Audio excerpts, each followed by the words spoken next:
Did you know Americans stop and prevent a violent crime 1 to 3 million times per year with a gun? That's right. Studies from Florida State, the CDC, and the Crime Prevention Research Center shows that guns are used to protect life 25 more times than when they are used to take a life. 25 times. And the estimate is on the low end. And if you believe the good people deserve the best tools to defend themselves and their family, then you should be a member of San Diego County Gun Owners. San Diego County Gun Owners makes it easy to connect with the community that's fighting to defend and restore your Second Amendment right. Become a member today. It's only $10 a month. Go to sdcgo.org/join to become a member today. You sound a little hollow today, Dave. Do I really? Yeah. I wonder if it's... Get right in on that mic. Hubba, hubba, hubba. No, you still sound hollow, doesn't he?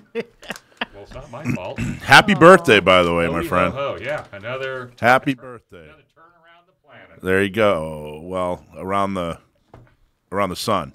Oh, is that what it is? Yeah.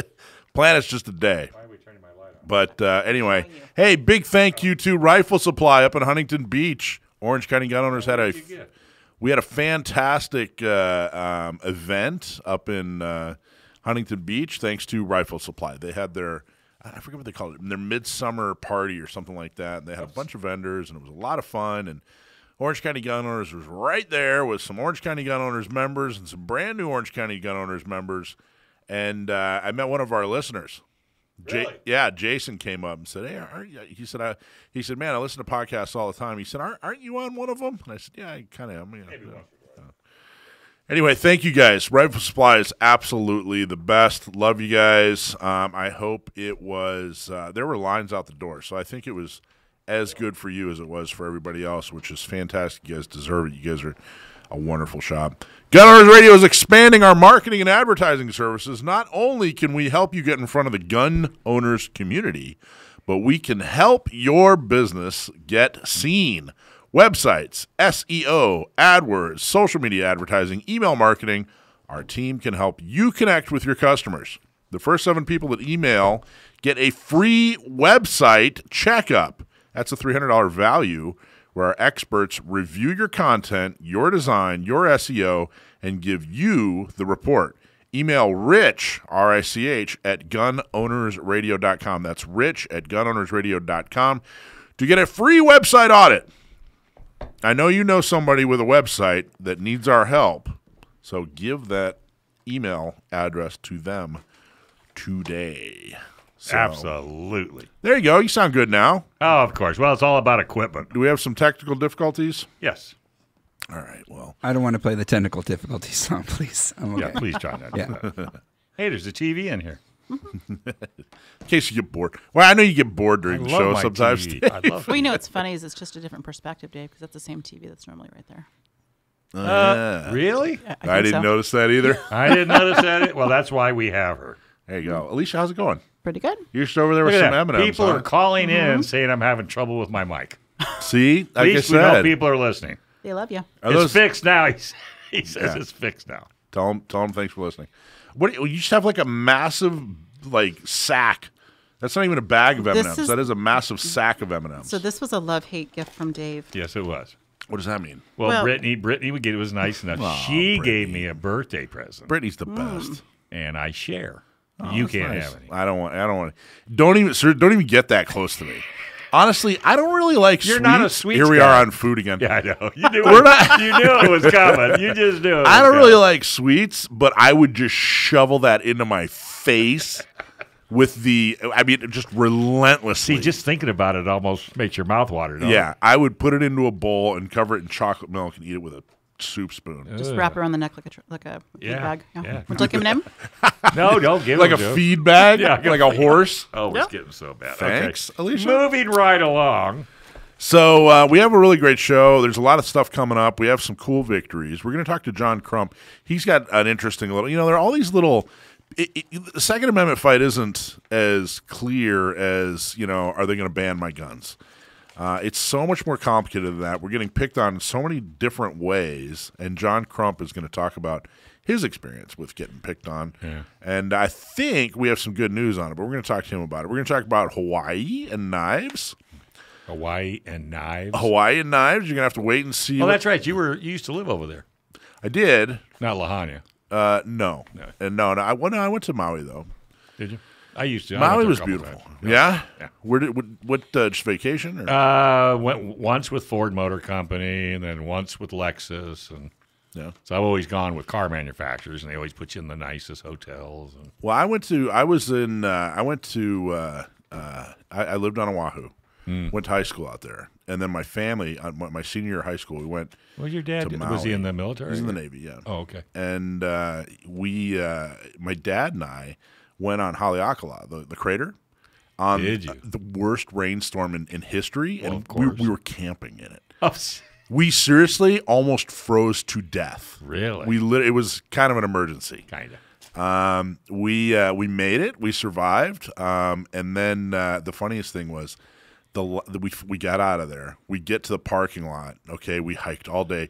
We did in one day what should have taken probably about 2 days, but we were like, we got to get out of here. Wow. So we get up to the parking lot just in time for the whole thing to shut down. Right, there was nobody coming. Everything was closed, Wow. and it was the worst rainstorm in history anyway. And the only thing there was like this semi-permanent porta potty. So my old man and I spent the night in a porta potty. What? Like cuddling for warmth. It was freezing. In a porta potty. In a porta potty. And the next morning we hear a car come out, and my dad runs out of the porta potty. Yeah. And I hear him through the porta potty. He said, "Hey, we need help." And it was like a ranger. And he goes, "Okay, where are you?" And he said, "We're in the porta potty."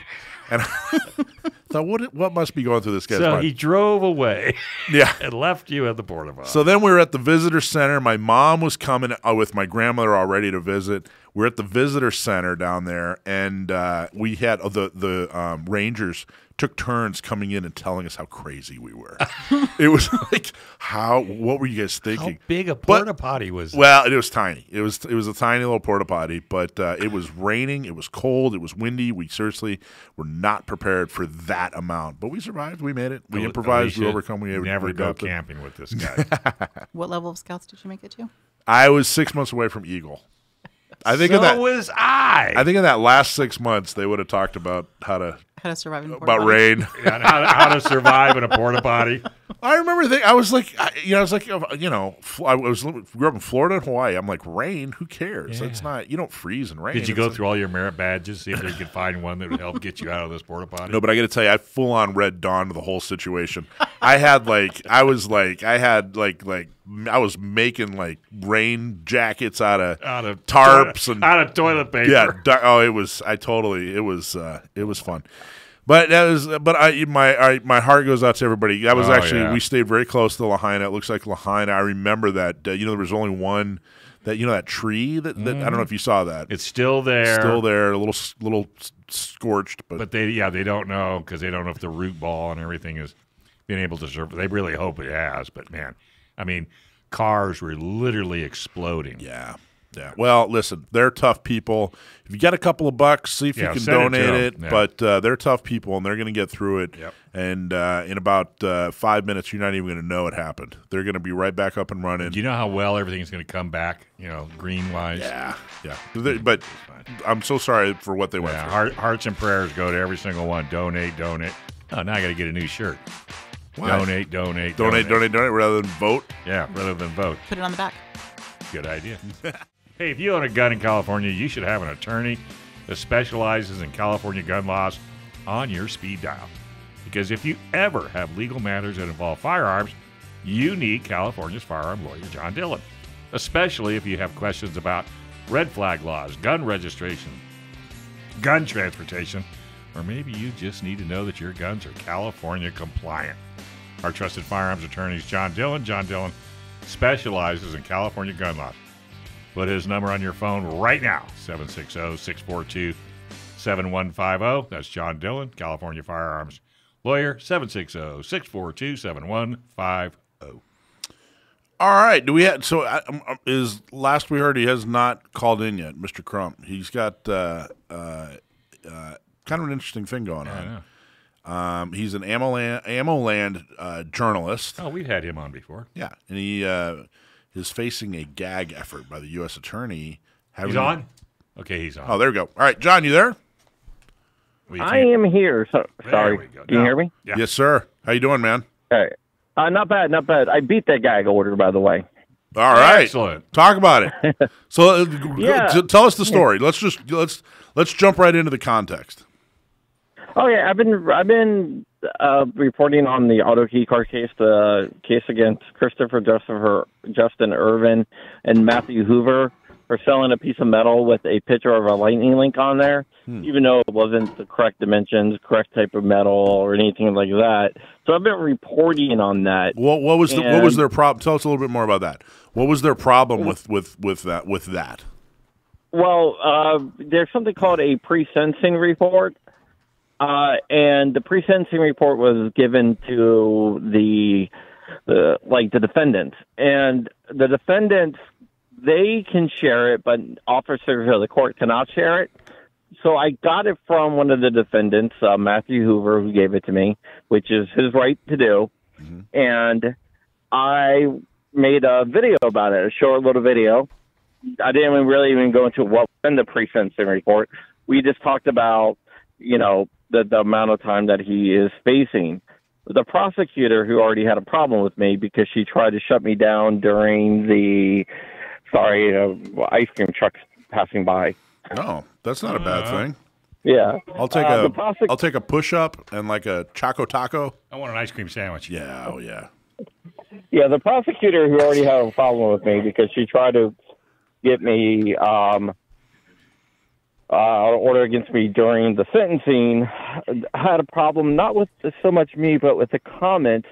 So she filed for a gag order to prevent me from talking about the case and for me to destroy any documentation that I had about the case.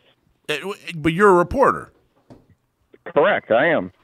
Why is she allowed to do that? She's really not. But the Isn't Department... that the new norm? What? I mean, more people are breaking laws that they shouldn't be breaking, but they're just breaking them. They just do it. Yeah. What was your thought? Now, when you got that, when obviously they notified you that there was an attempt at a gag order, what was your reaction? Well, they didn't notify me. They did not notify me. They were going to try to hold a hearing in ex parte, basically, like without me there, to decide that they're going to put a gag order on me. One of my lawyers, Stephen Stimbolia, found out about it and contacted one of my other lawyers, Rob Olson, who we jumped into action and we filed a motion to intervene in my own case about a gag order being placed on me, which is absolutely ridiculous. Jeez. That's kind of, when you did finally find out about it, what was your reaction? What were your thoughts? How do we fight this and how do we win? I got to tell you, more people need to have that attitude. Now, you're a reporter, so I think that you kind of have to have that attitude to be a reporter. But I think I don't think it's specific to the gun community either. I think that more Americans, that needs to be the attitude. I think a lot of people would get a gag order or would be told something by someone in a position of authority, and they just accept it. Oh, all right, I can't do that? All right, well, wait a minute. Why can't I do that? Why can't I say that? We're Americans. This is the country of the self-governed. I'm glad you immediately launched into that. Was your attorney all for that? He said, yeah, let's fight this thing? Well, I talked to him a little bit. I said, hey, Stephen, one of my other attorneys, sent it over to my other attorney, Rob Olson.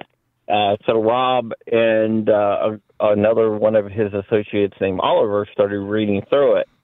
The next morning, Rob called me up at a little bit before 8 o'clock Eastern time, 8 a.m. Eastern time, and his exact words were, "Are you ready to go to war?" I said, "Absolutely. Let's do this." Good for you. So we started working on the case. James Phillips came on board as well down in Florida. We started working on the case. And my lawyers were so incensed. They're like, we're not going to even charge you for this. We're going to do this pro bono. Wow. The day after, when I work with GOA a lot, so I told them what was going on. I said, hey, I may not be available if you need anything from me for a while because I'm fighting this case. And GOA, immediate answer was, we want to cover your legal fees. Wow. So I'm like, I'm sure Rob and Steven and all those guys won't mind being paid. It is exciting when you are right. When you're like, oh my gosh, this is a lawsuit. We could win this. We're easily going to win this thing. We're in the right. It is kind of exciting, right? To go, oh man. Well, it's even more exciting when you know somebody's going to pay the bill, because it takes the pressure off. I mean, you're still going to work just as hard, and everything, but there's no pressure now that you might have to hawk the house. Yeah, well, yeah. But I think there's something in you that just like you want to like climb a hill and wave the American flag and pet a bald eagle. Just, you know what I mean? Just be like, You watched Red Dawn last night, didn't you? No, I can tell. I'm going to watch it tonight, though. I know. So Steven jumped on an airplane, flew from D.C. down to Florida because we only get a few days' notice. So we had to rate brace and get everything ready to go. And so he landed Thursday night in Florida, and he argued at 1:30 Eastern time in Florida and was back on an airplane by like 5 o'clock that night. Wow. Flying back to D.C. So I really want to thank all those guys who jumped to my defense. It's a good feeling. That's a real good feeling. It's a very good feeling. Yeah, I just think the prosecutor didn't think that I was she just thought I was a guy in my basement. She probably didn't think that and I am a guy in my basement. That's where I write from, actually, and that's where I do my videos from. But I'm a very well-connected guy in my basement, and I don't think that she realized that. So I don't think that they thought they were going to be facing a legal team.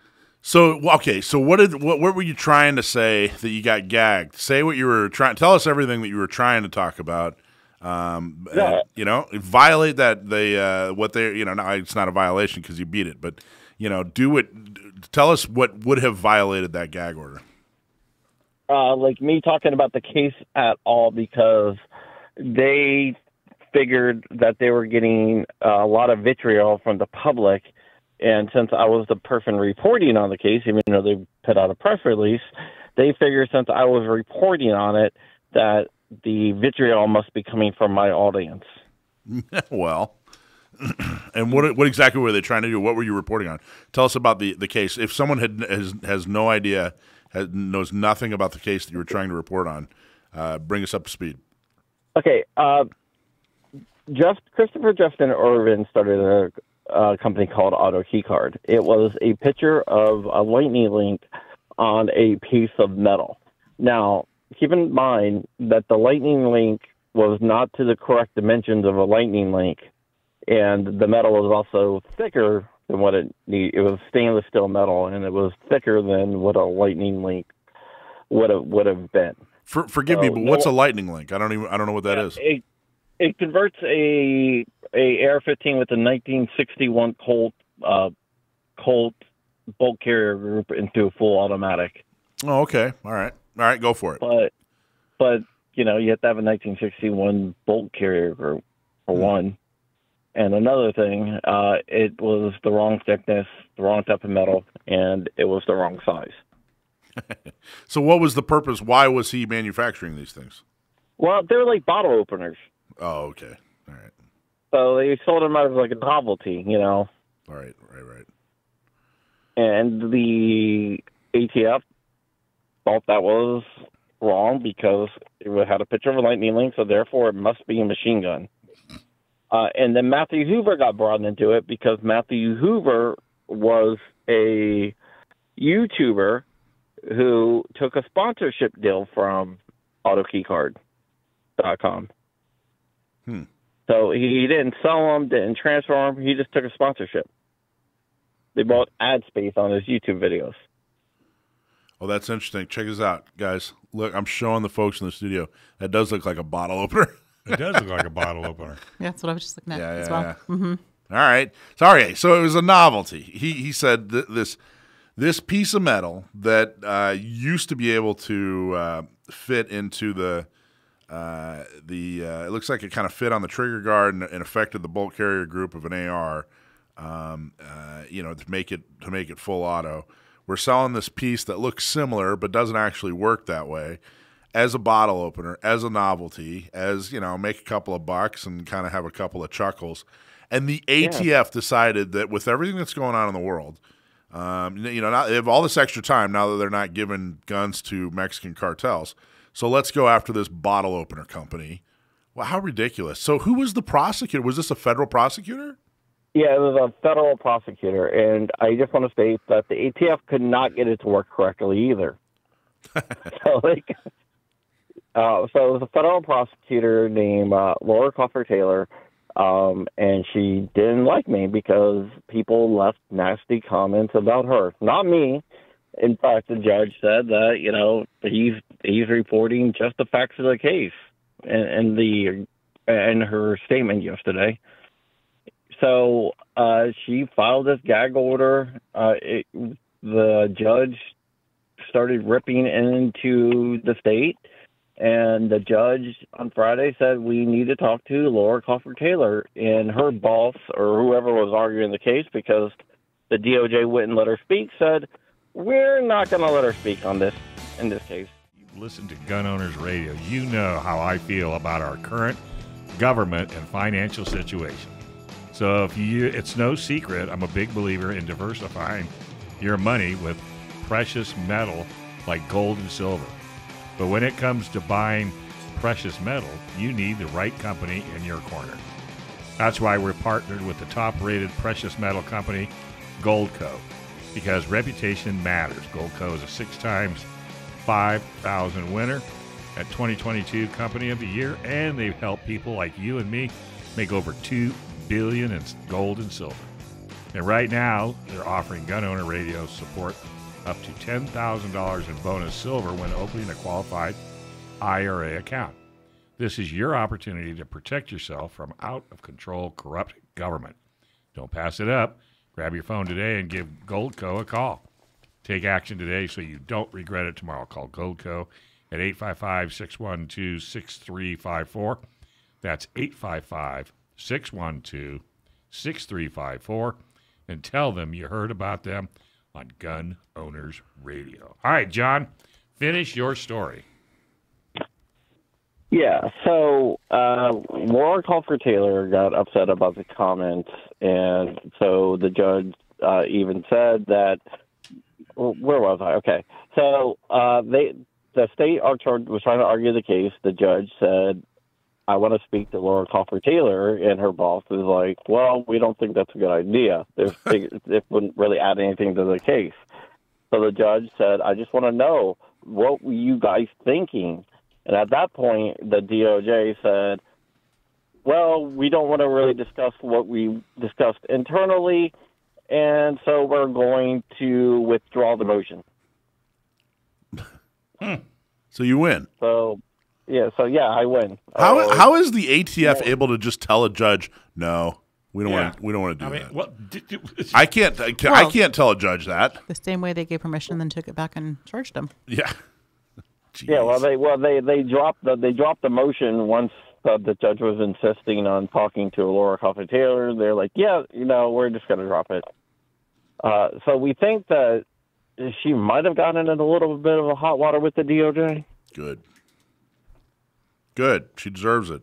It's horrible. I mean, basically using attempting to use the force of government to squash speech, and to bully a journalist. It's just ridiculous. This stuff has got to stop. My understanding. Okay, so you basically got the story, all the information you got it completely legally. It's totally ethical. You're just reporting the facts. It was a definitely a case that interested your readers, and they had an interest in it. It's ridiculous. The fact that she was doing this and what she was attempting to do is absolutely ridiculous. I'm so glad you won. I'm glad that you fought back, and and are continuing to report on it. Now, this isn't the only. You're kind of a. In fact, in Ammo Land, in one of the articles I read, they described you as a thorn in the side of the DOJ. Is that accurate? I would say, yeah. I can't really say what they think, but if I was in the DOJ, I would think of myself as a thorn. I think that's important. I think that's a good thing. I don't think that's a bad thing at all. I think keeping them honest and making sure that they're staying on the right side of the law. I imagine if there wasn't. I remember telling a group of folks that the journalism is kind of the fourth branch of government. I mean, if a journalist wasn't there, an honest journalist doing their job, investigating, reporting, imagine what they could get away with. Imagine what the government could get away with, and we don't want them to get away with anything. I don't think that's not good government. So I'm glad you're there doing it. What inspired you to become a thorn in the side of the DOJ? I just saw the stuff that they were doing, and I don't agree with it. I mean, I'm not a big fan of the Washington Post, but the Washington Post does have a slogan that democracy dies in darkness. And I want to shine a light on everything that the government does. Because a lot of people, I was pre-law, and when I was going through pre-law, before I started doing pre-law, I viewed like the Justice Department and like the prosecutors as the good guys. But when I started going through pre-law, I started realizing that that's not exactly the case. The good guys a lot of times are the defense attorneys, and the prosecutors are the ones that are usually abusing the law. Now, why do you say that? Tell me a little bit more about that. For example, in the autokeycard case, Matthew Hoover, Justin Irvin, neither one of those guys hurt anyone. There's no victims, nothing. With the amount of autokeycards they sold, no one was able to successfully convert it to a machine gun. And one of the jury instructions that the prosecutors successfully got through was that they didn't have to prove that it was a machine gun, and the court to declare it was a machine gun, even though it didn't work. And then the jury, all they had to rule on was if it was transferred, which is a lot more bar than to say, is this a machine gun, right? So it doesn't. So basically, doesn't matter if it actually does something wrong. Just the fact that they made it and sold it. That's what they tried to get him on, huh? Yeah, and that's what they did get him on. And that, to me, right there, is not anything kosher. And we have seen prosecutors know that the people that they're prosecuting are innocent of different crimes and still push forward with the prosecution. What do you think their motivation is? Why would they do that? Political points. Sometimes they are just looking for promotion. Sometimes they're looking to get their name out there. There's a bunch of different reasons. Look at the Rittenhouse case. Like, I know Kyle, and Kyle is a wonderful kid, and he didn't set out to do what the prosecutors try to say that he set out to do. And I'm sure the prosecutor in the case knew that, but yet they prosecuted him. They try to prosecute him for that. So it's stuff like that. So what happened? Is the case still going on, or what happened with the case? Well, the guys, they have a sentencing on September 6th. My part of it, the gag order is dead. They're not going to come back and try to gag me about it. They basically got dressed down by the judge, so there's no way that they're going to come back and try to place another gag order. So the sentencing's on September 6th, and we'll see how much time that they get. I'm hoping that they get time served or supervised release, and then the appeals process will start. So they were convicted. They were found guilty, even though this thing that they were selling wasn't the thing that they were selling. Well, yeah, because the prosecutor successfully got jury instructions to tell the jury that it doesn't have to work. All you have to rule on is if these guys transferred it. And those jury instructions were put in on one of the final days of the case. where they argue the whole entire case that it didn't work. Then all of a sudden they got a jury instruction to say, well, even though the whole entire case centered around if it worked or not, now you don't have to worry about that. You just have to say whether they transferred them or not, which they admitted that they sold them. So, but they okay. So part of their defense was, hey, look, we designed this thing to not work. Is that accurate? Correct. Yeah. And then the jury instruction says that they didn't have to prove that they designed it to work, only that they transferred them. I'd like to throw in there as well, as part of before they began production, the article stated that they got permission from the ATF to manufacture and produce this.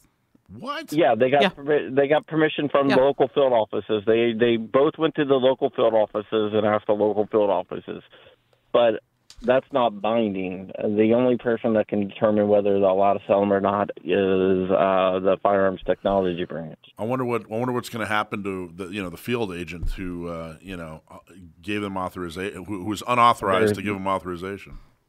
They're still working. Of course.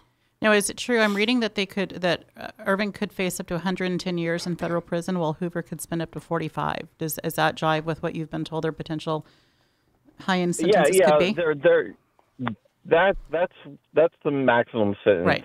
What, according to the pre-sentencing report, which the prosecutor, of course, is trying to overrule, the pre-sentencing report says Irvin's been in jail for like almost 3 years. So the pre-sentencing report for him said that, that the parole board is recommending time served and 3 years of probation. And for Matt Hoover, they're recommending 22 to 32 months, either on supervised release or in prison. The prosecutor is pushing for 8 years for both, 8 additional years for both, even though they're both currently locked up. So the prosecutor is pushing for 8 additional years. So the government is even disagreeing with the prosecutor with the amount of time that these guys should get. That's lunacy. That is absolutely lunatic. So unbelievable. So this is ATF or DOJ. Well, ATF's in the DOJ. But was this initiated by the ATF? It was initiated by the ATF, yes. They're a predatory agency. We absolutely need to get rid of the ATF. I mean, I think that there are a lot of memes going around and people kind of saying it and laughing and chuckling. I'm not joking. Especially here in California, they are a predatory agency. They are unethical, and in some cases, downright illegal. They should not exist. They've abused their power over and over again. This is ridiculous. But they're going to end up. These guys are going to end up being felons. They're felons. They're felons, right? That is correct. They are felons. They don't have their gun rights. Hopefully, they'll win on appeal. And they have strong cases on appeal. They weren't allowed to argue. They weren't allowed to argue the First Amendment at all. Why? If there was a court order saying that they're not allowed to argue that they were exercising their First Amendment, it was a part of the pretrial court order that the DOJ put in and received. And that's one. I have no inside information on what they're going to challenge. But if I was them, that's what I would challenge.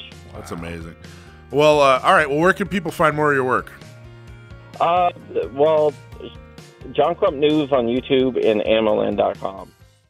Hey, I found you a restaurant, Gillespie Cafe, and you get to sit there and watch airplanes. I've been there. Oh, I've been there. That's a cool little place. Oh, yeah, I've been there. Have you ever wanted to get a pilot's license? Well, here in San Diego, pilots can fly almost every day, which makes San Diego one of the best places to learn how to fly in the world. Learn to fly with San Diego Flight Training International. Check out this deal just for gun owner radio listeners. 1 hour of ground school, 1 hour of flight with an instructor. Yes, and you get to fly. Normally $400. Listeners is $350. Getting started, it's easy. Give them a call, 858-569-1822, or just go to SDFTI, 858-569-1822. So we got a couple bits of good news for you. It's about time. One is there will be guns at the gun show. So we got a gun show coming up in October. I don't have the exact date yet, and there's a bunch you got to do before the gun show. So don't worry too much about it yet. We don't have the exact date. Is it going to be the same group putting it on as the last one, or same group, but we're going to have more guns this time, which took a little bit of doing. I got to tell you, the city attorney. Oh my gosh, talk about abusing power. But there's going to be more guns there. It's going to be a really good time. We are going to have the symposium inside the gun show, so that's a good thing. We're going to have guest speakers and all kinds of cool stuff. But I really want to emphasize there will be a lot more guns in the gun show, and that is, at least in large part, thanks to San Diego County gun owners. So thank you so much, San Diego County gun owners, for your hard work and making sure that we can have a gun show. And we really want to turn this thing into, you know what I don't want the gun show to be? What? I don't want the gun show to just be, 4 times a year, another, a gun shop competitor comes to town and takes sales away from our friends. Right. I don't want it to be that. I want the gun shops in San Diego, I want this to be a meeting place. I want it to be a community event. I want the gun shops to benefit from it rather than compete with it. So we're going to talk to all the FFLs, and we're going to make sure that everybody that wants to be there is there. We're going to really make the case that this is more than just a simple gun show. We don't want it to be a arts and crafts show. We don't want it to just be a bunch of tables where you look at stuff. That's important. That's fun. We want it to be guns. We want it to be gun accessories. We want it to be interesting. And then we also want to make sure that you get some information and see some folks that that are fellow gun owners with you. And so that's what we're trying to do. We're really trying to build something special. I have a date for it, by the way. What do you got? Mark your calendars, October 21st and 22nd. For sure? That's what they're putting on their website. All right. Okay. Just looked it up. Did you write that down? No. Oh, you got the brain of a bear. Yeah. Just snap it right up. There you go. Right before Halloween. We could do like a costume party. We could. Fun? I'm going to come as a radio host. What are you coming as? I'm going to come as a Jeep owner. An M&M. An Why'd you be an M&M? Yeah. I got shirts. It'll be it'll be a big W. A big W. Yeah, I'm upside down. Goes with the Jeep. Yeah. Goes with the Jeep. Yeah. Okay, so Hawaii had a big case. It's kind of cool. The Second Amendment, what does it say? Does it say anything about guns in the Second Amendment? No. No. It says arms, right? So, it doesn't say guns. Right. It says arms, which wisely, they used that. Can you believe how smart those old guys were? And they weren't old. They were very young, actually. Mm-hmm. That's actually very surprising. A lot of guys in their 30s, And how would they be? Changed. How could they? Would they have a crystal ball? Well, I think they just had wisdom. Yeah, but it was amazing wisdom. They didn't have TikTok to rot their brain. But when you really stop and look at it, at the Constitution, and I think what they did it in 118 days, I think is what I read. Something like that. It just boggles the mind that they've been able to do what they did back then. Foresee what they foresaw. Yeah, it wasn't perfect. They made a couple mistakes, but in general, man, things. Let me see you do it. That's what I'm saying. It's as good as it's ever been. You know what I mean? Yes. As far as political documents have and it depends on how you perceive it. Where you say they made a few mistakes, they may be grammatical errors. No, that's not what I meant. I didn't mean grammatical. I think they spelled everything correctly for the time, but no, it wasn't it wasn't perfect. But the important thing that they did do is they made sure that, hey, if it, we know this thing isn't perfect. Right. So when things do change, there's a way to change them. Sure. But the first 10 amendments, are written in stone. This is like these are universal forever. Yeah, exactly. So, anyway, where I'm going with this is the state of Hawaii had a bunch of different kinds of knives that they made illegal. And there's actually an organization, a national, I can't remember their name right now. I'm so embarrassed. You should be. Anyway, they're like they're for knife rights, basically. The right for, people to own knives and blades and that sort of thing. So they said, look, we're going to file. We're going to sue the state of Hawaii for making, these butterfly knives illegal. Oh, is that the one, the butterfly knife? Yeah. And, so we said, hey, that's great. There was actually a San Diego attorney who's a really great guy who filed the case for, against Hawaii. And San Diego County gun owners actually submitted an amicus brief, which means that we weighed in and said, hey, here's, we don't think it should be illegal either, because knives are a way to defend yourself, particularly, butterfly knives, right? Okay, explain a butterfly knife for somebody out there. Well, first let me tell you what it's not. A butterfly knife is not a dagger. Well, it's not a pocket knife. It's not a tool. It's not meant to be a tool in the sense that, hey, we're going to open up boxes or whatever. It's meant to defend yourself. Right. It's meant to, be it's a piece of equipment for self-defense. Right. So that's why the case, we were able to win the case, which is awesome. Oh, you won it? Won. Now, it's not, they may still appeal. There's still going to be some steps. Remember, the thing about lawsuits is they're taking an extremely long time. They're extremely expensive. So, but we got a major, major victory, and it's thanks to the Bruen case and thanks to organizations like the gun rights. Did you look it up? Did you find it? I'm finding kniferights.org. I think that's it. But anyway, thanks to them, and thanks to other groups who, there it is. Thanks to other groups like I beat Alicia. Well, I already knew what it was. Yeah, but you didn't have a picture. But how cool is that? We're winning cases. Yeah. 10 years ago, we weren't winning cases. Well, because 10 years ago, you didn't have San Diego County gun owners. You didn't have groups like San Diego County gun owners. You didn't have lawyers like John Dillon. You didn't have the Bruen case. You didn't have the Bruen case. And now these people that are throwing all this, at us are all going, geez, here they come again. Well.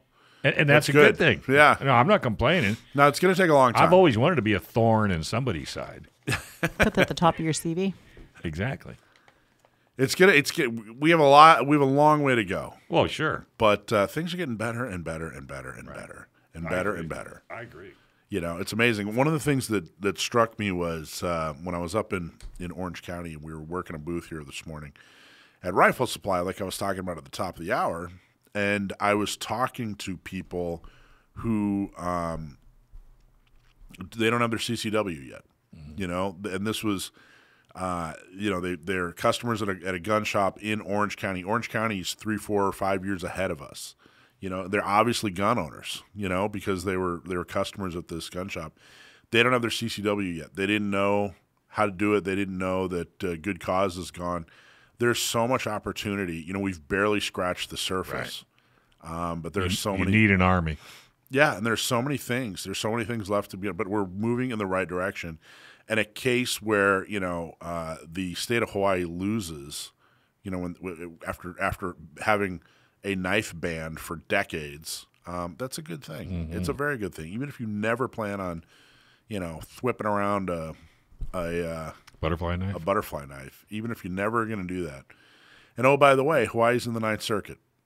Sons of a gun. How about that? So that's it's a good even thing. sweeter. And we're moving in the right direction.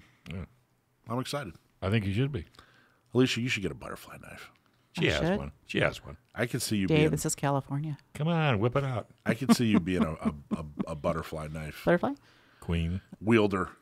Add that to my nunchuck skills, kind of this advancement. Yeah. That would be, I think, because I think nunchucks are actually illegal in California. Butterfly knives and nunchucks, yeah. Well, anything to protect you. Kubatons are illegal. People have those. Those police batons with the handle. ASP. Mm-hmm. Yeah. You can't use those. Nope. How ridiculous is that? Unless you relabel it like a walking stick. I know there's been some success I have one, that but way. It's a tad short. Yeah, really? Well, my dad, when he was a cop, you ready for this? Yeah. It's drilled out. It's full of lead. Holds M&Ms. And it's wrapped in leather. Wow. And that was his nightstick. Holy cow. You think that's legal? Huh. He did some. It was full of lead? Yeah, he filled it with lead. Jeez. So if you got hit, that was it. Yeah, it was it. You didn't need a second shot. Yeah, I'll tell you a story off air. What he did with it. Where was he a cop? Vallejo, Northern California. Oh, okay. And his beat was the bad area of Vallejo down on Georgia Street. Now, is there a good I was going area? to say, is there a good area? Yeah. You ever been to Vallejo? Yes. There were some areas that are not too bad. But he was in the, it's when you could, at 4 o'clock in the morning, you can get chili dogs and beer. What else do you need? I know, it was really good. Yeah. So, anyway, check it out. You're going to want to look at, actually, Bloomberg Law has a really good article on it. The Hawaii butterfly knife case. It violates the Second Amendment, the court says. So check it out. And we're, again, if you're a member, thank you so much. You filed an amicus brief to help win a case. If you're not, throw $10 at us and we'll get you on board. Most effective $10 you're going to spend all month. Yes, sir. Hey, the fight for the Second Amendment is also happening in Orange County and Inland Empire. Orange County gun owners and Inland Empire gun owners leads the fight on the city and county level to defend and protect your self-defense rights. How do they do it? They do it by fundraising and getting local pro-gun candidates elected. Become a member today. Go to iegunowners.com/join. Or if you're in Orange County, that's ocgunowners.com/join.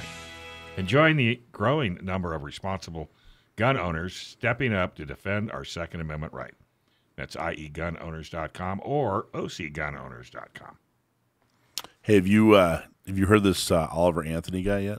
No. He's a musician. He is selling so much on iTunes. I am shocked. That is a lot of sales he's getting. Who is this guy? He's a country. Crazy. He's a country singer.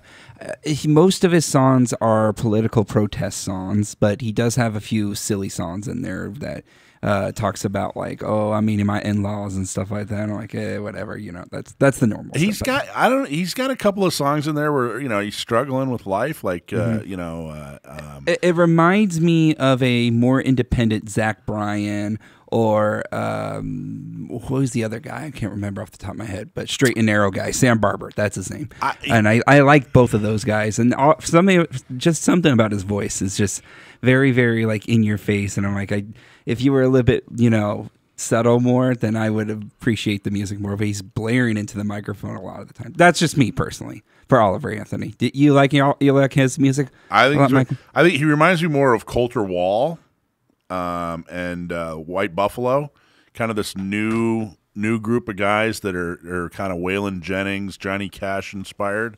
I could see that. Yeah, but he's got some songs where struggling about life.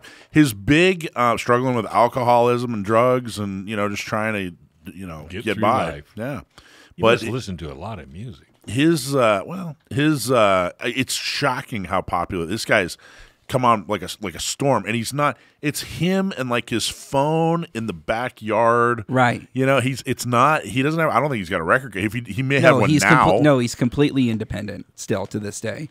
So he just sings into his phone. Yeah. Yes, exactly. Yeah. And he's amazing. It's really, really raw, and it's really, really good, and people just love him. It's amazing. I've never heard of him. His big single is called "Rich Men North of Richmond," right? Mm-hmm. That's correct. Yeah. Because he's from, of course, Richmond, Virginia. Right. North of Richmond, Virginia is Washington D.C. Right? Are you going to play that as the next intro?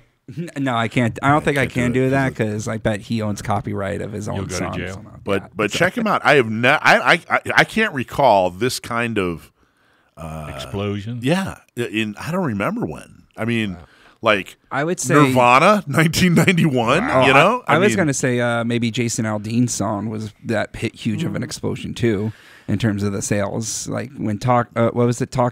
Try That in a Small Town came out a few weeks ago. That was a huge sale number. I guess what I'm saying though is that guy was already established. He was on tour. That's true. Would you buy this guy's record?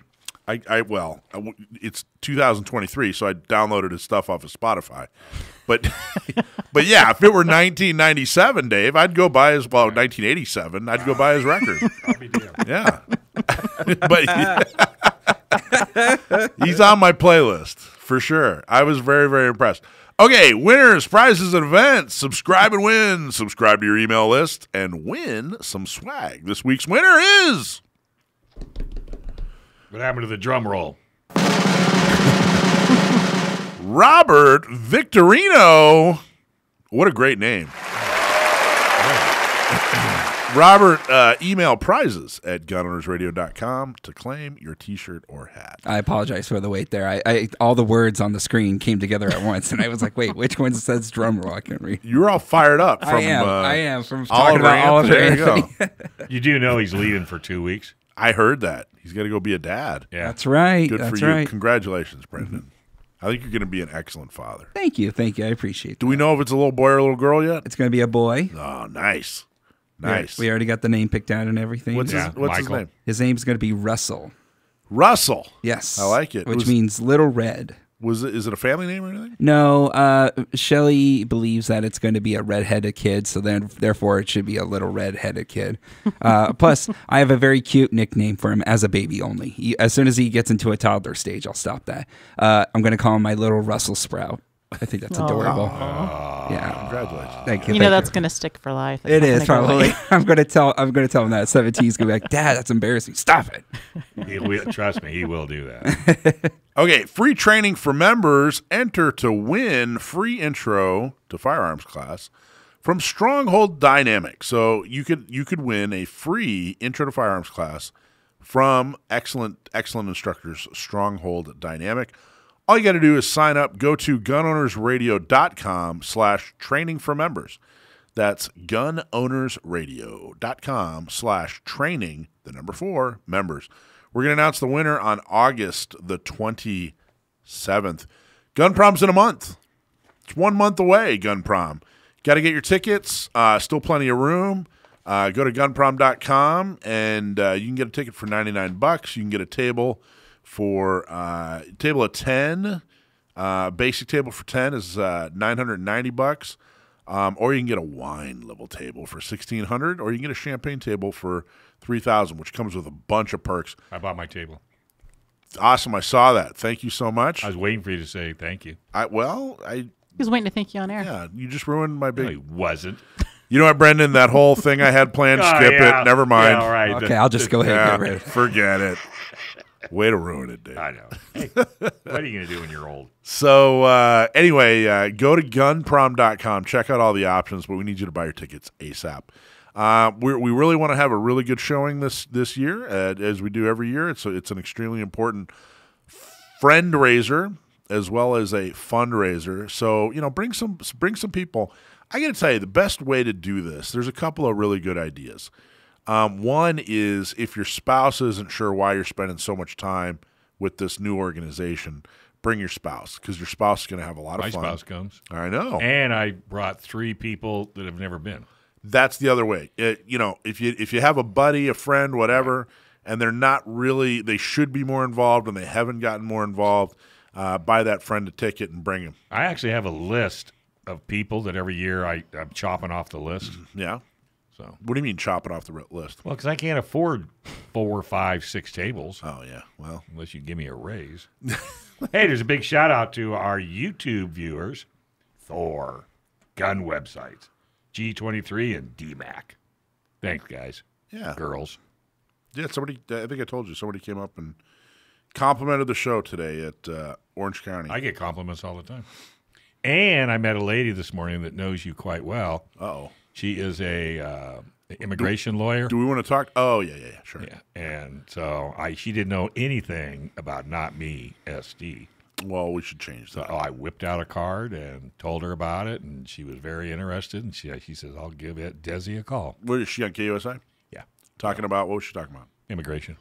Nice. Yeah, the border and all that. And she's a real nice lady. Yeah, she came and talked at our meetings. She spoke quite highly of you. Oh, well, that's I was impressed. very flattering. I thought so. It's not usual. Usually it's the other way around. I Usually it's know. somebody going, I know. guess what he called me? I'm glad somebody out there thinks I'm okay. Yeah, there's a few. Anyway. All right, so this next segment in our next hour, we got a bunch of really cool stuff. But don't forget, go to gunprom.com. We should invite her to Gun Prom. I wonder if she might be. I wonder if she's going already. Did you talk to her about Gun Prom? I didn't. I only talked to. When I see a girl, all I see is Not Me SD. Well, I'm serious. I really get do. you. I get you. I mean, I hit waitresses at coffee shops. I mean, I'm serious. Anybody that It's great. any girl I see gets a card. All right. Well, maybe I'll call her tomorrow and tell her. Hey, thanks for hanging Thanks out for with lying to Dave and saying I'm a good guy. Yeah, there you go. Hey, is there a better tool that empowers a woman to defend against an attacker? That's 100 pounds. You have to wait till I get to the 100-pound bigger. I was getting itchy. I know. She does that. That's why it's so important for women to learn how to defend themselves with the most effective self-defense tool ever invented. For women, led by women, that's Not Me S program is designed to help training, purchasing a gun, getting a concealed carry permit, and guess what? It's free.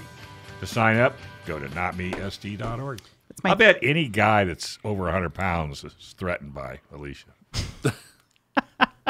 You think? Well, you know.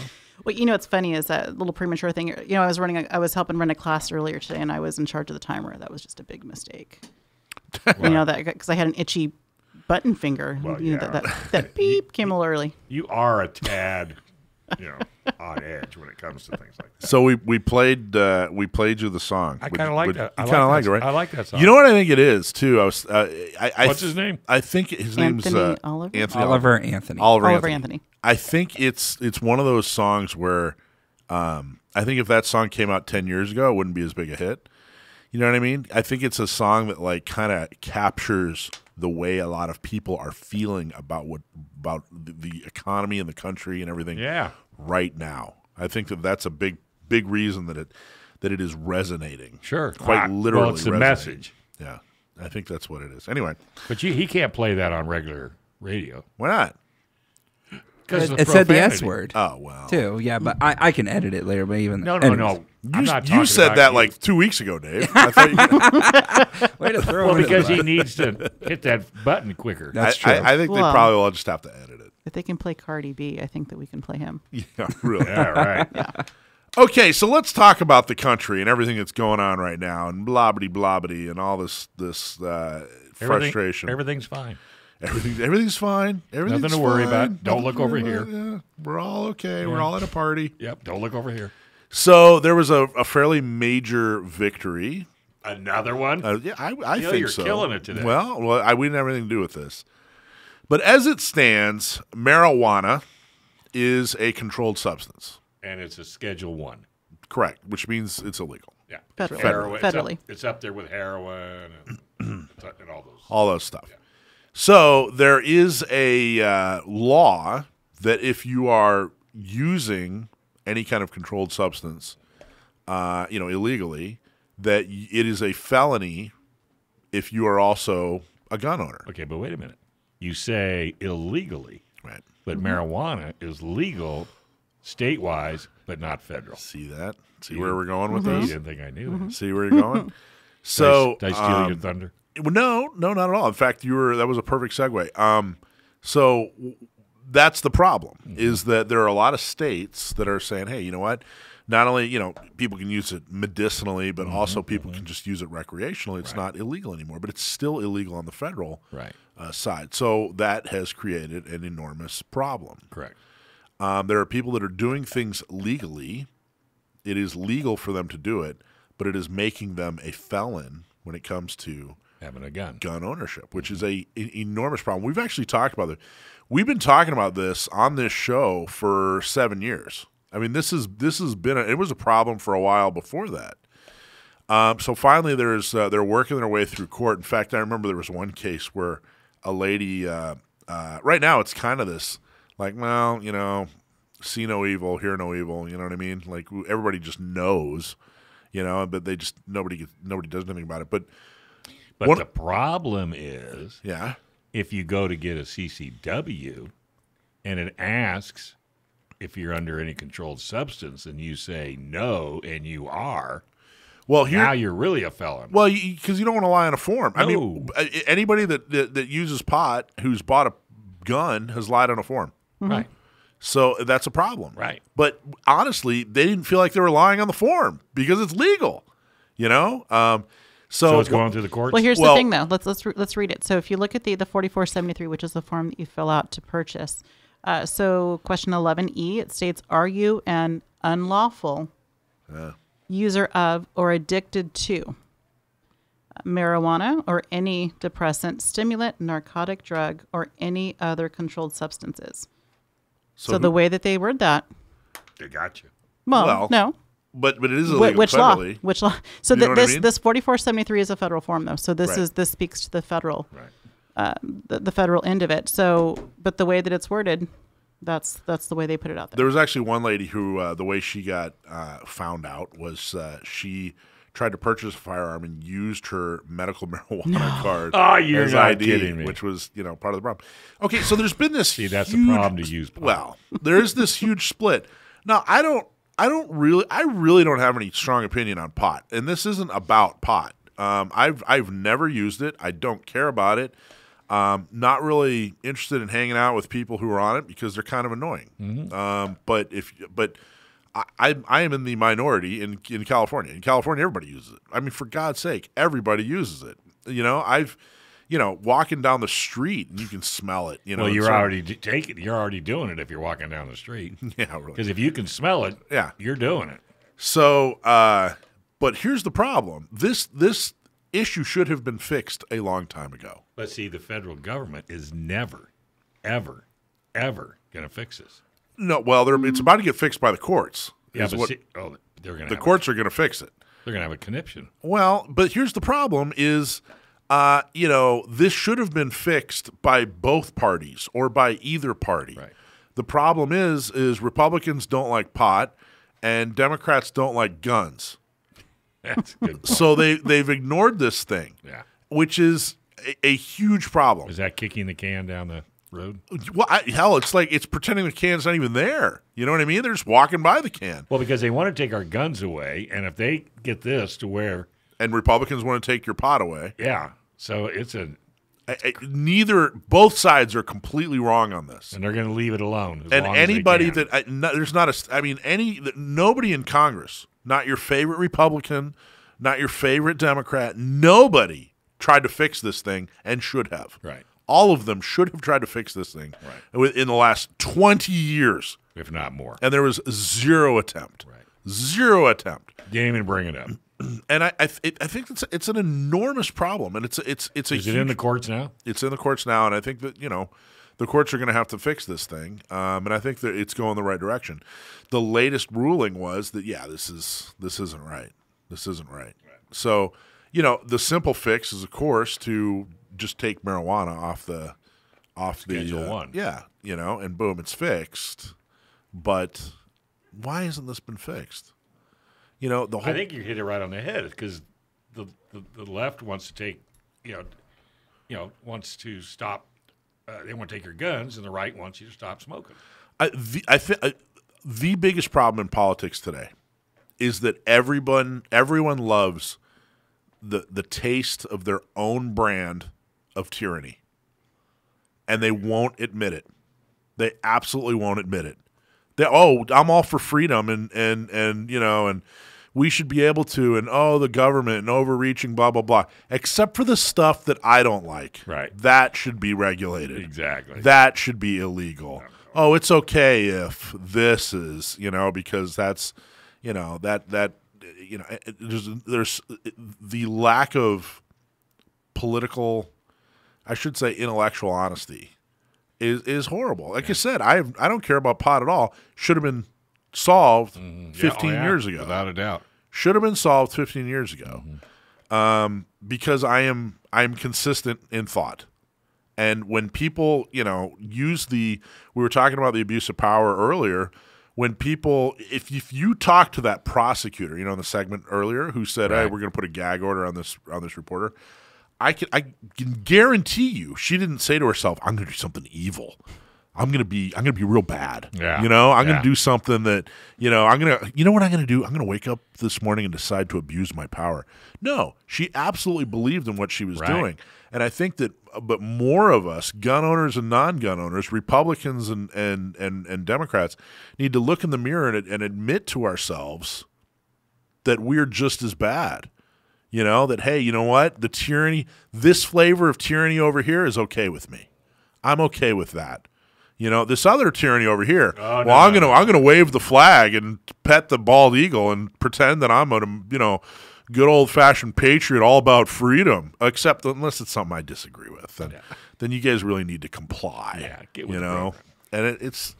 It's an enormous problem, and I think that this is such a perfect example. It is. And it's another reason not to that I don't think people should be beholden, loyal to either party, the Republicans or the Democrats. I don't think it's doing us any good at all.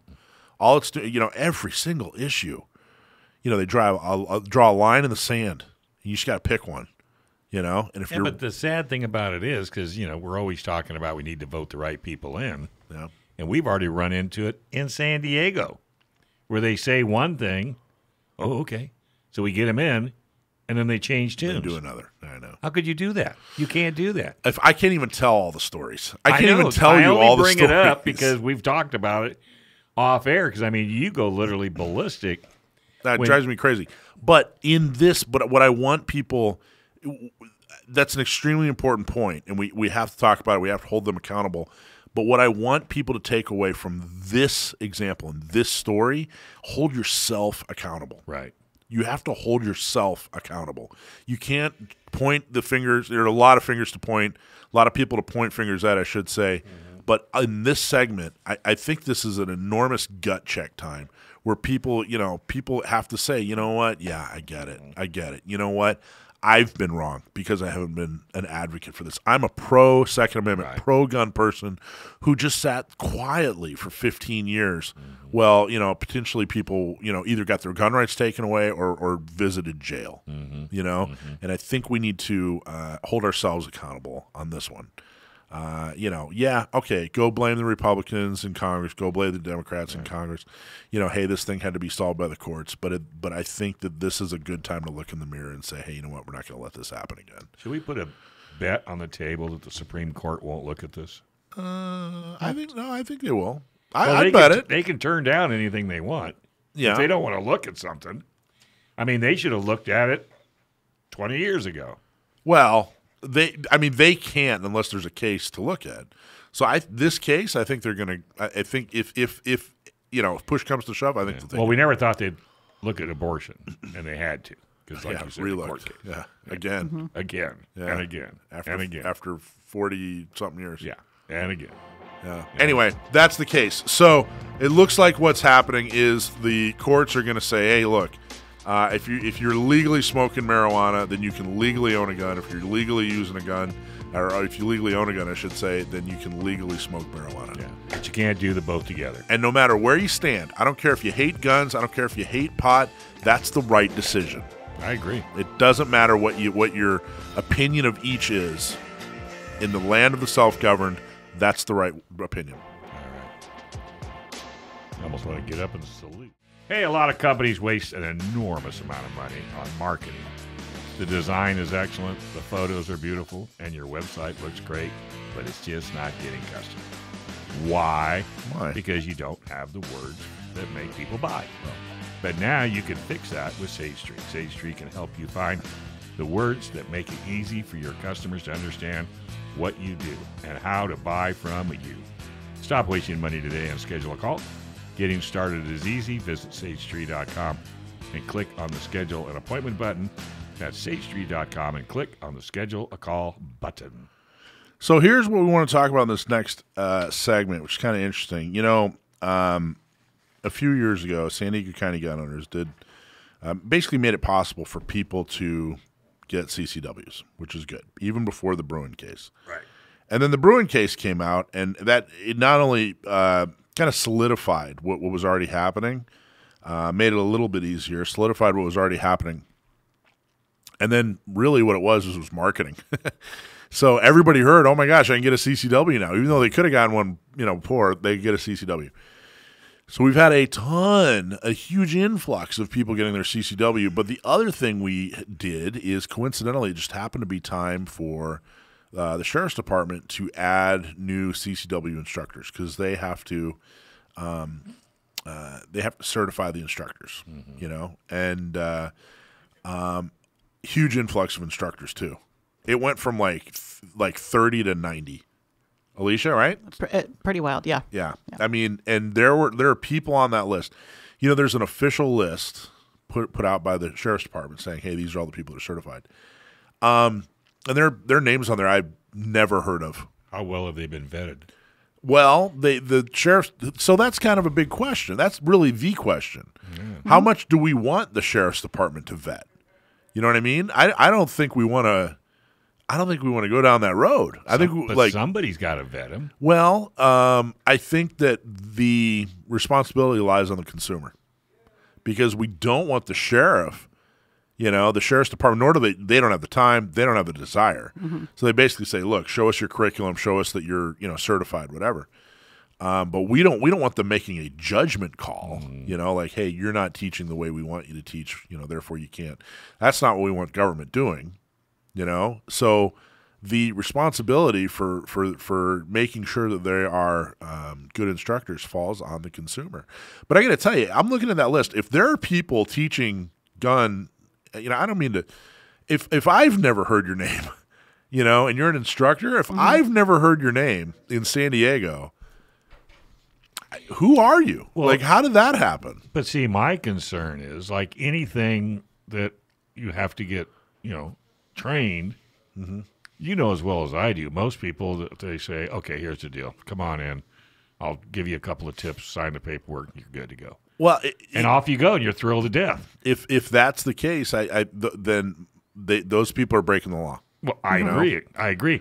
So you have to have some form of control over these people coming in and being instructors. Alicia, what are you seeing? What are your thoughts? So, the only way. So here's the thing: shady people that are going to be those that'll just simply, hey, give me your $200 and I'll sign your cert. Here you go. Wink, wink. Right. Save you 8 hours, and I get to sleep in. And those people are out there. Oh, they are. So So people that are going to go that route are going to attract people that want it. Word's going to get out, and others that are shady and like shade are going to want that, and so they're going to flock to that. There is a market out there for people that So I think the only way to catch that, and I don't, and I agree with Mike that it's I don't know that I want to give all the oversight power in that way. No.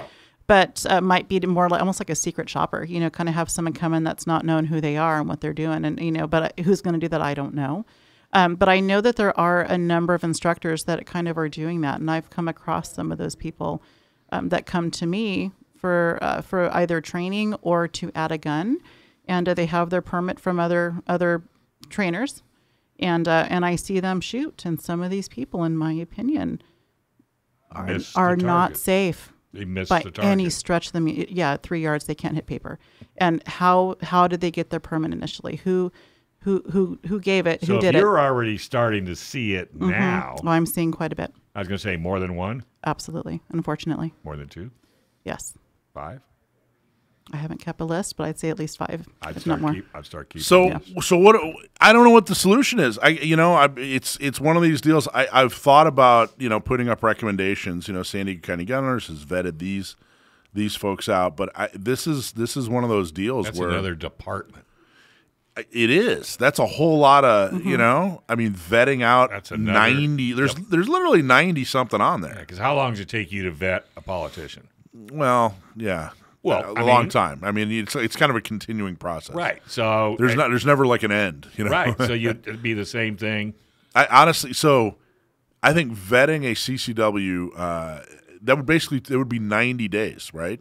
Because I'd have to spend at least 1 day on each person, right? You got to go through a class, right? Something, and then every year they have to get recertified. Every 2, it's every 2. Every 2. But the process to get on that list for the sheriff's department, they don't observe, they don't watch, they don't do anything. Sign here. You would basically submit to them your national cert +1.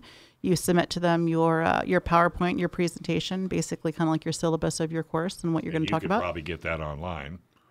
I would imagine there probably are some samples that you could, and there's some legal paperwork you have to have in order, but it's not too hard to acquire, especially if you're already an instructor. It's pretty easy to meet the requirements. Which by the way, again, that's all I don't want. I don't even, should there be a government requirement that we take 8 hours like there is? Should there be a government requirement? That's a whole other discussion. No, I really don't think there is, but this is a really good example of I think the responsibility is on the consumer. It's on the gun owner. Do your homework. This is an opportunity for gun owners to say, hey, this is exactly this is the point we've been making. We don't need a bunch of regulations. We need because we're responsible. We take care of ourselves. I think the first step is well, I think you got to ask a lot of questions. How long you been doing this is a real good start. But the other thing is, we have a list of folks on our website under shops and ranges. Now that we're not rating them on their, CCW-ness, but if they're not on that list, that's another good question. Like, wait a minute, I can say you aren't on San Diego County Gun Owners list. Why not? Oh, well, it's because I just started teaching 5 minutes ago. Yeah. All right, well, thank you. I'm going to move on. So let me Discount Gun Mart's there, right? So, I mean, that would, So let me ask you a question. Since, the letter has pretty much gone away and people can, get a CCW or get... Essentially, if you can purchase a firearm, you can qualify for a CCW. Right. So have you seen an uptick of people that are going after guns because of the fear of what's going on out in the world? At the beginning of COVID, and then a much bigger spike with the riots and everything that happened. Right. Absolutely, absolutely. I'm not saying that a person, say over 70, couldn't handle a gun. They have to have the right gun. Right, but I would be concerned of somebody over 70 getting a CCW. And I know I got to be careful how I say that. Well, because you've seen people. I've seen some really feisty, strong, great and then some people, much older than 70, and I've seen some horrendously horrible 20-somethings. Well, yeah. So that's just it. So I mean, granted, with age there comes a decline in strength, so it just becomes that you might need to modify which firearm you choose to use. But if you're safe at any age. So so I don't know that age so much plays a role in it. It's just a matter of, like Mike was saying, kind of vet your people, talk to people, look at reviews, do your homework. It's just when you get that list, if you have no point of reference as to where to go, you're just looking at a list of names. It's just like, flipping through a phone book and just closing your eyes and picking a name. Is there any repercussion if somebody was to go get certified and then commit a crime? Is there anything that could fall back on the instructor? Nothing. So I don't know how successful that could be, but we do carry insurance just for that purpose, just in case. Yeah. There's always that risk. There's definitely if you show up or talk to an instructor and they say, look, just come down here and I'll do a couple things. I'll hook you up. It'll take an hour. We'll be out of here. If that's found out, they'll no longer be qualified to be a CCW. Right. But that's all. He'd lose his license to qualify. As far as I know, I don't think that they'll.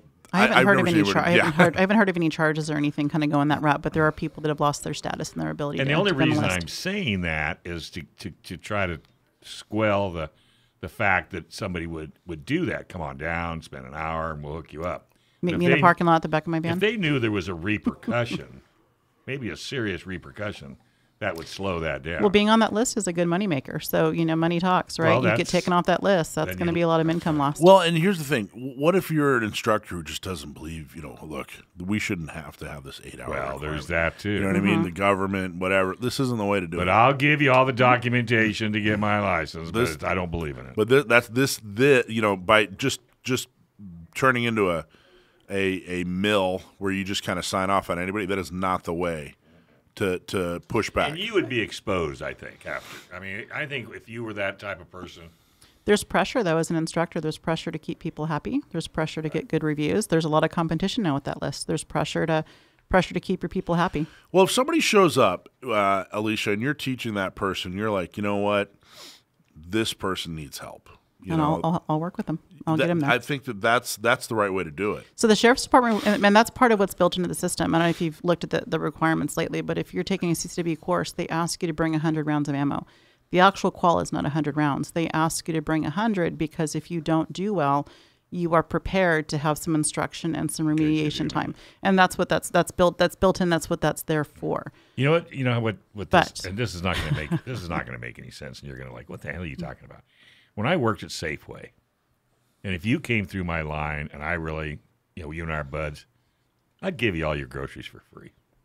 What? I want to find your line. All the time. And if you were cute, like Alicia. Like me? I would triple your stamps. I mean, literally. I mean, if I didn't know what it was, you just here, take it. The store went crazy. My line was all the way to the back of the freezer bar. And all the other cash registers were open, but they couldn't fire me because everybody loved me. You were like that dude. What was that Dane Cook movie? Yeah. I know, but I mean, I used to do it all the time because I thought it was the right thing to do.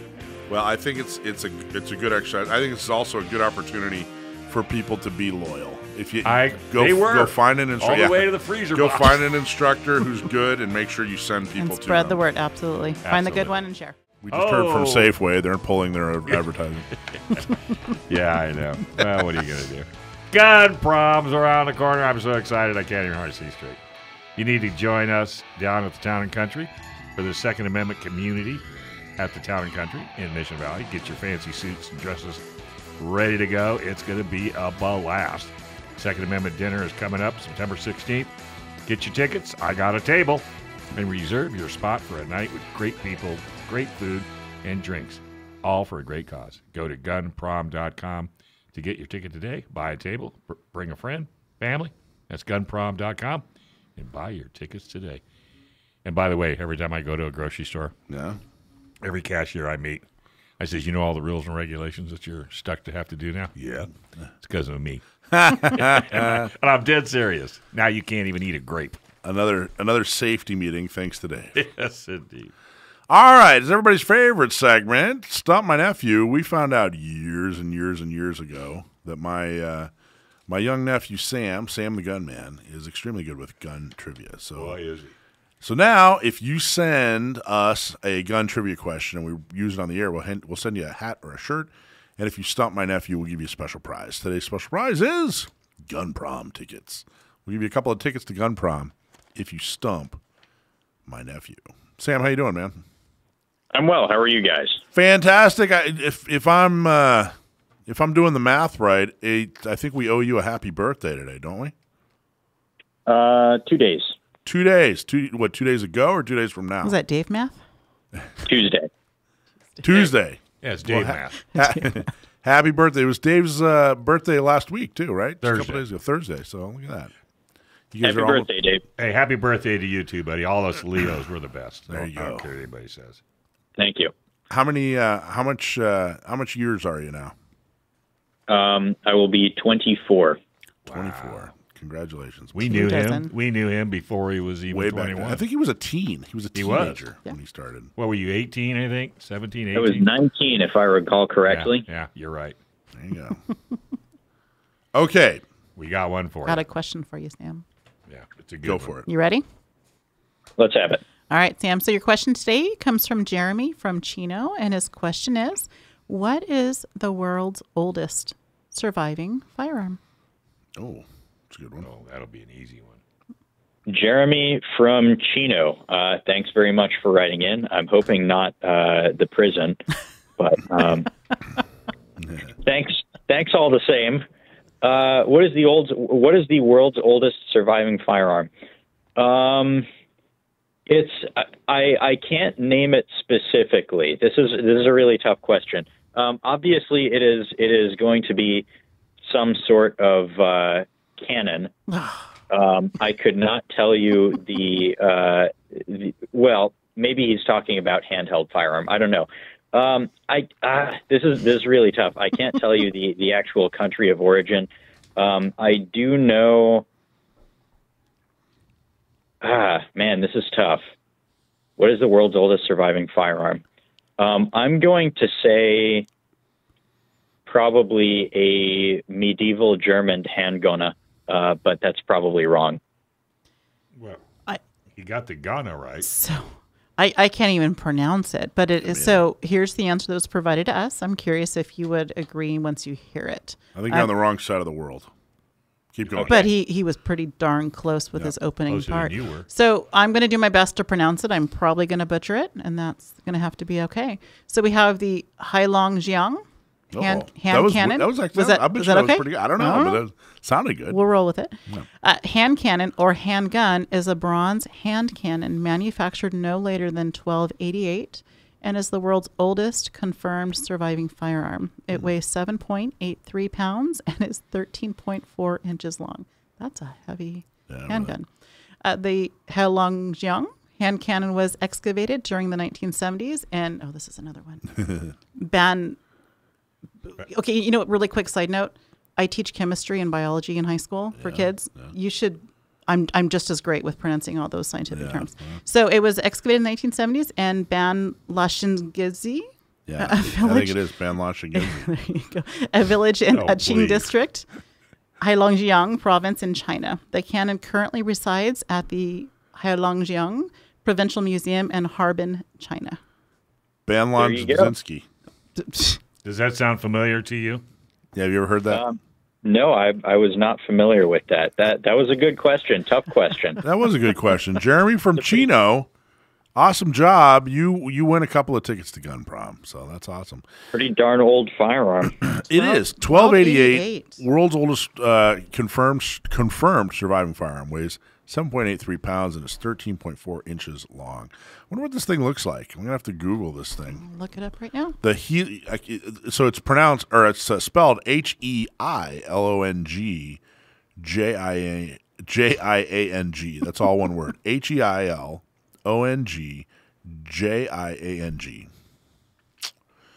Well, unfortunately, I do not speak Mandarin, so I cannot even guess as to the pronunciation there.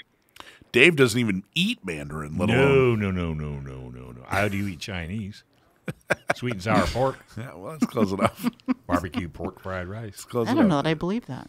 No, that's the only thing I ever eat at this one Chinese restaurant. All right, Sam. Well, Alicia's pulling up a picture so we can. It looks like a kazoo.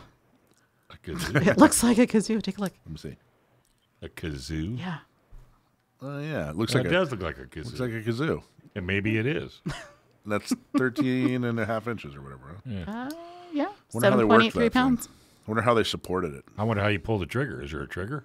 It's got to be a spit cannon. I'm guessing there was no trigger. They probably just lit a wick. Yeah, I think you're right. Sam, what's your latest article?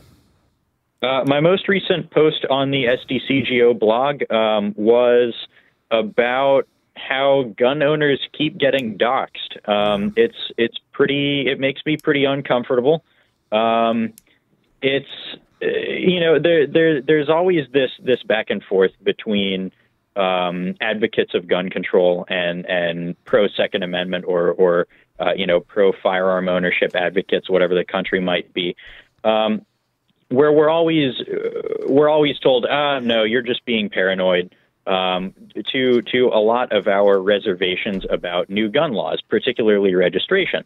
No, you're just being paranoid. No, that's not going to cause any harm. It'll do a lot of good. But recent history has shown us that firearm registries are very often abused or even just unintentionally due to a failure of government security. They end up really posing a serious risk to gun owners and to dealers, basically creating a shopping list for criminals, telling them what homes and what businesses to rob to get guns. Well, wasn't it just a year or two ago that here in California, CCW, those with CCW permits, their information was accidentally, let go, and it's yeah, it's not good. Yeah, no, it's not good. You also, we were talking about the what was the key that we were talking about? The autokeycard case. Yes. So you actually wrote an article on that not too long ago, right? Yeah, I did. I don't remember whether it was for SDCGO or for another publication, but I've written about the autokeycard case before. I know we're a little short on time, so anyone listening, I highly encourage you to go look that up. It's spelled just like it sounds. It's a really hair-raising legal case, and a couple of guys have just been sentenced or just been convicted of federal felonies for really what isn't a crime and that they didn't commit. Kind of. It's weird. It really is weird. I mean, it is like these guys. I don't know. So what can we do though? There's got to be. Build a killdozer, I think, is probably the only thing left at this point. Unbelievably frustrating. All right, my friend. For legal reasons, I cannot endorse. Good job. As always, fantastic. Sorry you got stumped this time, but that's okay. Jeremy from Chino, we're looking forward to seeing you at Gun Prom. Right. Excellent question. And enjoy your birthday. Go flying. There you go. Thank you, and well done, Jeremy, and thanks everyone very much for listening. All right, Thank buddy. you, Sam. All right, great show today. That was a good show. I got to tell you, that key card thing is That beer opener? the beer opener. Is really all it is. That's all it is. These guys are felons. They're going to do federal time in a federal pen. I think they're just trying to make an example of these guys. I think everybody. I think they think they're doing The right thing? Yeah, I think they're a little. Here's my tyranny. I love. This is the best tasting tyranny I've had all day. Everybody loves the flavor of their own. Or the taste of their own flavor of tyranny. So Boy, that's a good T-shirt. yeah, you think so? I'm serious. That'd make a great Everybody loves the taste Elite of their own. tyranny. Flavor. What did I even Flavor of tyranny. Alicia and I would buy that shirt. say? All right. Yeah. Well, good. All right. Well, hey, enjoy the rest of your week. Yeah, you too, man. Folks. And happy birthday. Thank you. Join San Diego County gun owners. Come to Gun Prom. And for $5, you can dance with Alicia. All proceeds will go to, not me, SD. I'm bringing a checkbook. I am too. I'm bringing gold from Goldco. Thanks for watching this episode from Gun Owners Radio. If you're watching mainstream media, you're not getting the truth about guns and the Second Amendment. Gun Owners Radio is the easiest way to stay on top of the Second Amendment fight, the fight for your self-defense rights. You can watch our live stream on YouTube every Sunday from 4 to 6 p.m. California time, or if you're in San Diego, AM 1170, FM 96.1, The Answer. We're also available on your favorite podcast platform. Just do a search for Gun Owners Radio and you'll find our show. Don't forget to support our sponsors. Click on the links in the show notes and support the businesses that support your Second Amendment rights. Like and subscribe to help defend and restore the Second Amendment, not just in California, but across the country.